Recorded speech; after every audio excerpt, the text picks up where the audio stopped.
Good morning, students. So today we start our exercise 9.3 and question number 12. हमने class में question number 1 to question number 11 तक हमने discuss कर लिया. सो आज हम करेंगे question number 12 of exercise 9.3. So question number 12 आपका ये villager Itwari has a plot of land of the shape of a quadrilateral. The Gram Panchayat of the village decided to take over some portion of his plot from his one of its corner to construct a health care center.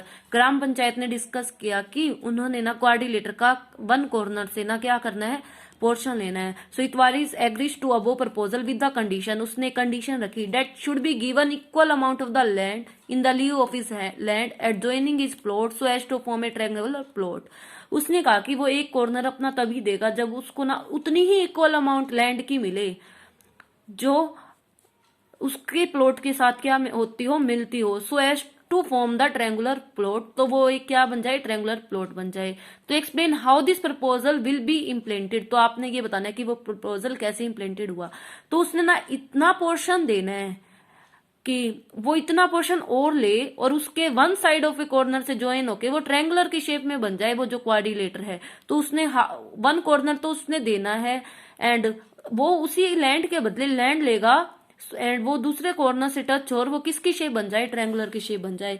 तो सबसे first हम एक क्या करेंगे, quadrilateral बना रहे हैं. तो आपने क्वाड्रिलेटर बनाया A B C and D.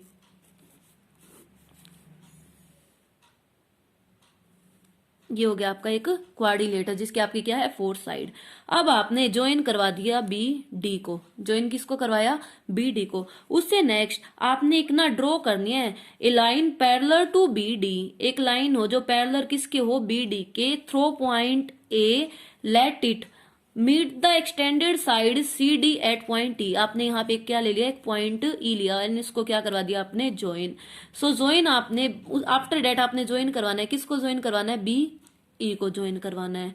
उससे नेक्स्ट स्टेप एंड ज्वाइन आपने एडी. एडी आपने ज्वाइन करवा रखा है. Let them into each other at O. So आपने उन दोनों को कहाँ पे इंटरसेक्ट करे हैं, वो पॉइंट ओ है. Then the portion A O B can be cut from the original field. उन्होंने ना ये पोर्शन क्या कर दिया, कट कर दिया एंड ये पोर्शन उन्होंने यहाँ पे उसके साथ ही क्वाड्रिलेटर के साथ ही ये वाला पोर्शन लिया. तो अब आपने ये देखना है कि ये जो पोर्शन दिया है एंड ये जो पोर्शन उसने लिया है कि दोनों के आपकी क्या है, एरिया आपके इक्वल है. दोनों के आपके एरिया को क्या करना है, आपने इक्वल प्रूव करना है. So then the portion A O B is cut from the original field to shape in the triangle B C E. B C E तो आपने ये शेप बना देनी है, वो ट्रायंगुलर की शेप बन जाएगी. सो उससे नेक्स्ट स्टेप तो आपने अपना इनको क्या करवा देना है, ज्वाइन करवाना है. So we have to prove that area of a triangle A O B that portion that was cut so as to construct. आपने यहां राइट कर सकते हो portion that was cut so as to construct health care centre is equal to area of triangle D E O. The portion added to the field, the portion added to the field so as to make the area of the new field so formed equal to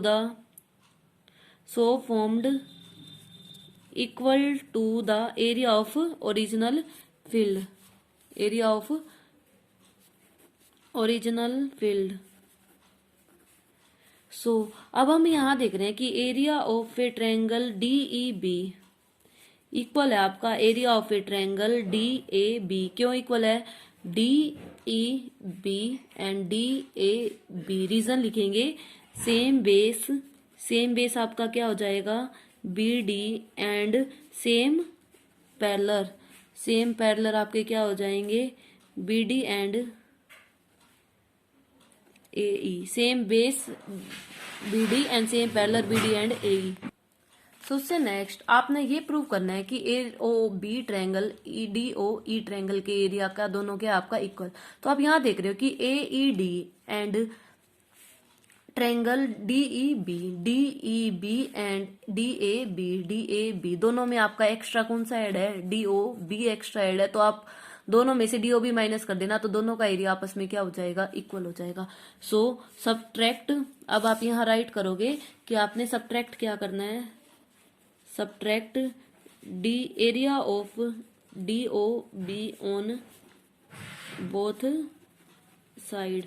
So area of a triangle DEB minus area of a triangle DOB equal to में area of a triangle DAB minus area of a triangle DOB। तो आपने subtract किया तो आपका क्या बच गया, DEB में से माइनस किया आपने DOB, तो आपका बच गया DOE। So area of a triangle DOE equal to में area of a triangle AOB। So आपके दोनों एरिया क्या हो गए, इक्वल। तो आपने यही प्रूव करना था कि दोनों का एरिया आपका क्या आ जाए, इक्वल प्रूव हो जाए। सो आप इसकी कंस्ट्रक्शन में क्या राइट करोगे, राइट कर देना लेट क्वाड्रिलेटर कंस्ट्रक्शन, राइट कर देना ABCD original shape of the field. Original shape क्या थी आपकी फील्ड की, एंड आफ्टर दैट आपने जो कंस्ट्रक्ट किया आपने वो सारा राइट कर देना। तो इस तरह हम इस क्वेश्चन को कर सकते हैं solve. So question number 12 is complete. Now we start our next question. Now our next question, question number 13. ABCD is a trapezium with AB parallel DC. A line parallel to AC intersect AB at X. So सबसे first हम एक trapezium बना रहे हैं ABCD। अब आपको कह रखा है line is parallel to AC intersect AB at X। तो आपने एक पॉइंट लिया AB X के साथ, एंड BC एट Y, ये पॉइंट लिया आपने BC पे Y। तो आफ्टर डेट आपने इन दोनों पॉइंट्स को क्या करवा दिया, सो आपने इस पॉइंट से इनको क्या करवा दिया, ज्वाइन।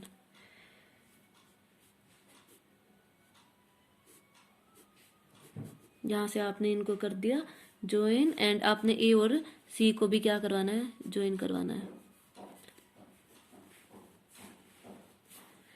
सो नेक्स्ट स्टेप, अब आपको ये प्रूव करना है कि area of a triangle ADX equal हो जाए आपका area of a triangle CY। तो आपने ये प्रूव करना है। तो आप यहां देख रहे हो area of a triangle ADX and area of a triangle ACX, ADX and ACX दोनों का एरिया आपका क्या है, इक्वल है, बिकॉज सेम बेस आपका क्या हो जाएगा AC, सेम बेस आपका क्या हो गया AX, एंड सेम पैरेलल के ये बिटवीन है, and they are in between same parallel आपके क्या हो जाएंगे AB एंड DC। उससे नेक्स्ट इसको तो आपने काउंट कर दिया इक्वेशन फर्स्ट। उससे नेक्स्ट आपका area of a triangle ACY equal है आपका area of a triangle ACX। Reason same base तो आपका क्या हो जाएगा AC, and they are in between same parallel आपके क्या हो जाएंगे AC एंड XY। देखो ACY एंड ACX तो आपका सेम बेस है AC and they are between the same parallel. अब आपने इसको इक्वेशन किया 2 लेट। अब आपने ये देखा कि यहाँ भी आपका ACX है एंड यहाँ भी आपका ACX है, तो अगर राइट साइड इक्वल होती है आपकी इक्वेशन की तो आपकी लेफ्ट साइड भी क्या हो जाती है, इक्वल हो जाती है। So it means area of ADX equal किसके हो गया, area of a triangle ACY के। आपने देखा कि ADX एरिया आपका ACX एरिया के इक्वल था। उसे नेक्स्ट आपने ACY लिया, एंड ACY में आपने एक ट्रायंगल और ली ACX, कॉमन क्या आ गया आपका इस दोनों में AC। सो कंपेयर करोगे आप इक्वेशन फर्स्ट एंड सेकंड को। So right side of the equations are equal, so left side of the equation is are also equal. So area of a triangle ADX equal to में area of a triangle ACY। So दोनों equations को compare करने से हमने देखा कि right side equal है तो आपकी लेफ्ट साइड भी क्या होगी, इक्वल। सो इस तरह आप क्वेश्चन नंबर 13 को सोल्व कर सकते हो। So do the question 12 and 13 in your notebook. Thank you.